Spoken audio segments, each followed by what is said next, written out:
Hey kids, welcome to section 6.1, graphing exponential functions. Today you're going to learn how to graph exponential growth functions and exponential decay functions. So here are some equations that describe what exponential growth and decay functions are. First of all, a function like y equals 100 to the x, where the base is a constant and the exponent is the independent variable, is an exponential function. So notice that there is an x in the exponent. That means it's an exponential function. So you can have exponential growth or you can have exponential decay. It all is the same equation except for one small change. Growth has a plus sign in the equation and decay has a minus sign. So you can model exponential growth with a constant percent increase over specific time periods using the following function: a of t equals a times the quantity 1 plus r to the t power. Now, a is the amount at the end of a time period. A, or a of t, I should say, is the amount at the end. A is the initial amount. R is the percent of increase, or if you're doing decay, is the percent of decrease, and T is the time period. Now, whatever is inside of the parentheses 1 plus R is considered the growth factor, and 1 minus R would be considered the decay factor. So exponential growth would be something like bacteria in a petri dish multiplying. Exponential decay could be a chemical element decomposing over a long period of time. Okay, so here are the equations graphed, what the functions look like when they're graphed. The graph of an exponential function is something called an asymptote, and an asymptote is a line that the graph gets really, really close to but never quite touches. So in the exponential growth function, you have an asymptote of y equals 0 going horizontally across, and the exact same asymptote for an exponential decay function. Notice that the domain for an exponential growth function is all real numbers, and the domain is also all real numbers for a decay function. However, the range is going to be associated with the asymptote. So whatever your asymptote is going to help you find the whatever the plus or minus number is at the end is going to help you find the asymptote. Also, the intercept is 0, 1 for both of the functions. And in order to tell if it's growth or decay, an exponential growth function is going to have a b value that is greater than 0. So the base will be a number like 2, 2.5, 3, 4, and 4/7. But exponential decay functions are going to have a value in between 0 and 1, like 1/2 to the x or 1/3 to the x. We can also reflect it over the x-axis, putting a negative in front of the entire thing. All right, so we can also translate them. So we can shift exponential functions right and left. We can shift exponential functions up and down. We can reflect them over the x-axis, and we can also stretch vertically or compress vertically these exponential functions depending on the equation. So we have this parent function up at the top, f of x equals a times b to the x minus h plus k. All right, so let's see how we graph these. Graph the function, state the domain and range, and whether the function is a growth or decay. Well, to see if it's growth or decay, you're going to look at the base. In letter A, the base is 1/2, so this is a decay function. In letter B, the base is a 5, so this is a growth function. All right, to figure out where to start our table, we are going to take a look at the exponent. So whatever is going to make this exponent be 0 is where we want to start. So in letter A, we're going to start at -3. If I plug -3 in, -3 plus 3 is 0. 1/2 to the 0 is 1. 1 minus -5, or 1 minus 5 is -4. So -3, -4 is our first dot. Keep in mind this -5 is your asymptote, so I can draw my asymptote side to side. Now I probably want to plug in a number to the right and to the left of that x value that we first used. So plug in -2 and -4. If I plug in -2, I get -2 plus 3 is 1. 1/2 to the 1 is 1/2. -4 is -4.5. So -2, -4.5. If I plug in -4 plus 3 is -1. 1/2 to the -1 is like 2 to the +1. So 2 minus 5 is -3.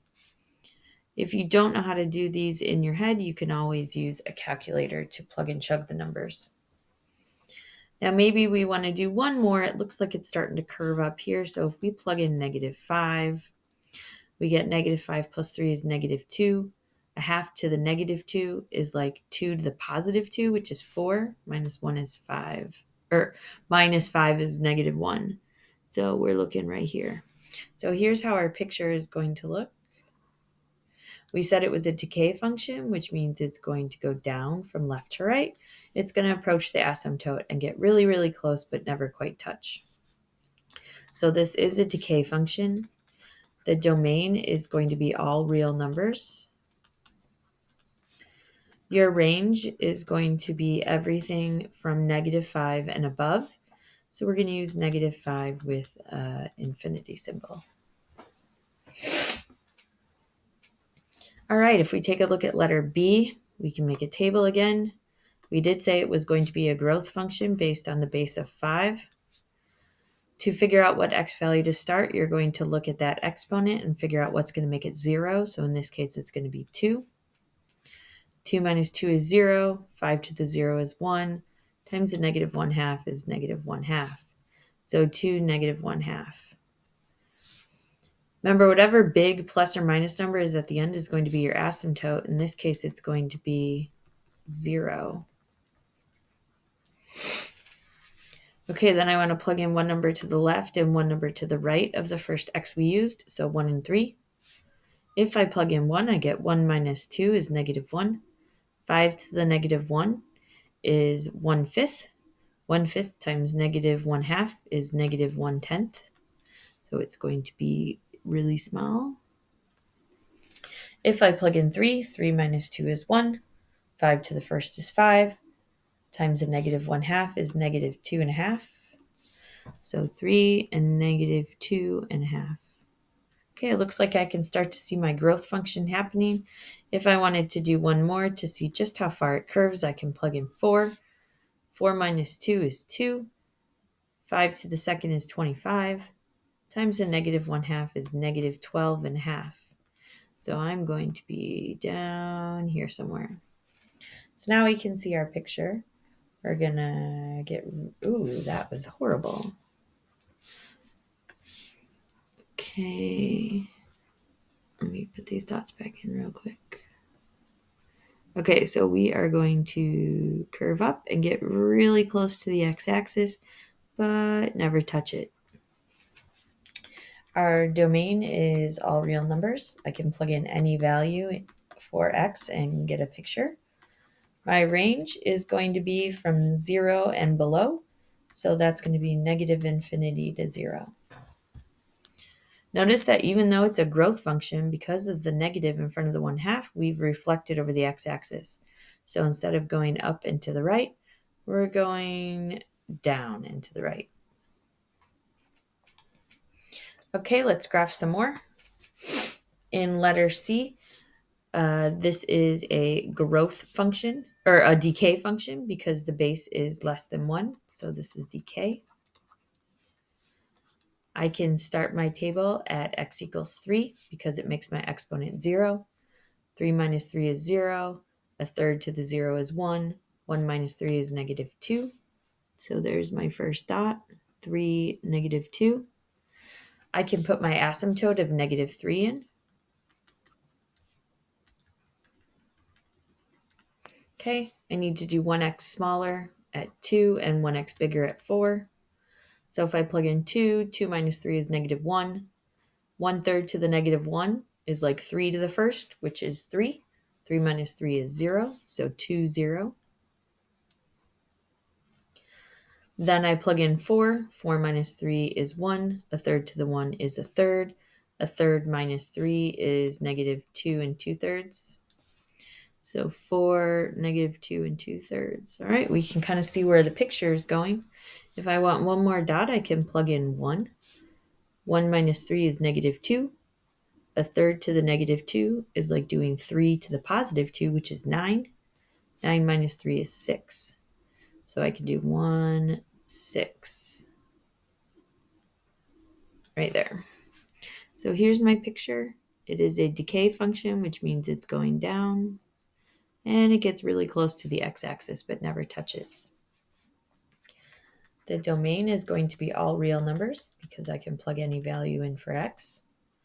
My range, though, is going to be everything above negative 3. So negative 3 to infinity. If we look at letter B or letter D, this 2 in the base is going to be a growth function. I want my exponent to be 0, so I'm going to choose 2 as my first x. If I plug in 2, 2 minus 2 is 0. 2 to the 0 is 1. 1 times 2 is 2. 2 minus 2 is 0. So 2, 0 is my first dot. I also have a horizontal asymptote of negative 2.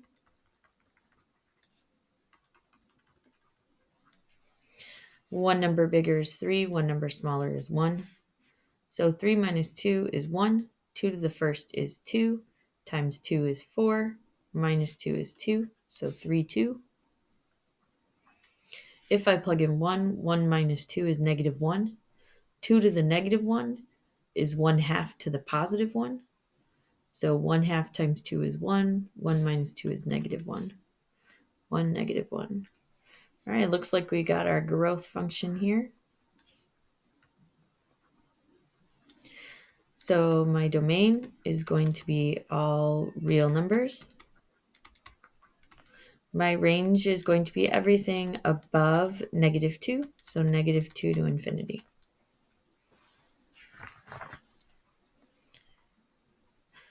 All right, let's take a look at some word problems. A cup of green tea contains 35 millimeters of caffeine. The average teen can eliminate approximately 12.5% of the caffeine from their system per hour. Eliminate. So that means it's going to be a decay function. Write the function that represents the situation. Okay, the parent function, a of t equals a times 1 minus r to the t power. So our a of t is what is what the function is called. Our a is the initial value, which is 35. 1 minus, my r value is my percent, but I need to change it to a decimal, so 0.125. And my t is the time.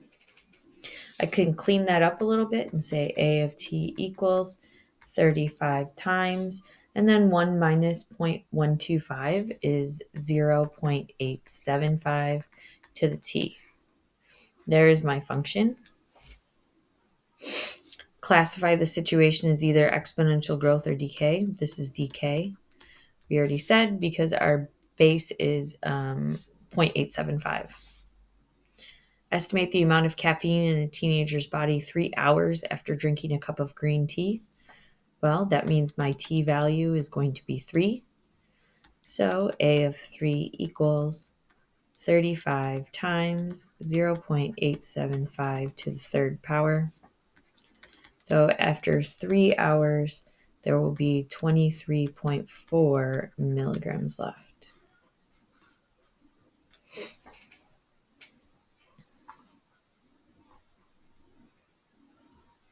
Okay, here's another word problem. The population of a colony of beetles grows 30% each week. The initial population is 65 beetles. Write a function that represents the situation. So this is a growth function. So a of t equals a times 1 plus r to the t power. So a of t equals, little a is the initial amount. In this case, it's 65. 1 plus my R value is 30%, so as a decimal is 0.30, and my T is T. If I clean this up, I get A of T equals 65 times 1.3 to the T power. This is a growth function because our base value is a number greater than 1. Estimate the number of beetles in the colony after 12 weeks. Well, that means my T is going to be 12. So I'm looking for A of 12 equals 65 times 1.3 to the 12th power. So after 12 weeks, we will have 1,514 beetles.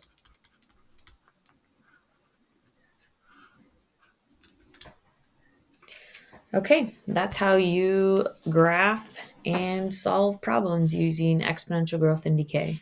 If you guys have any questions, let me know. And as always, keep calm and keep trucking.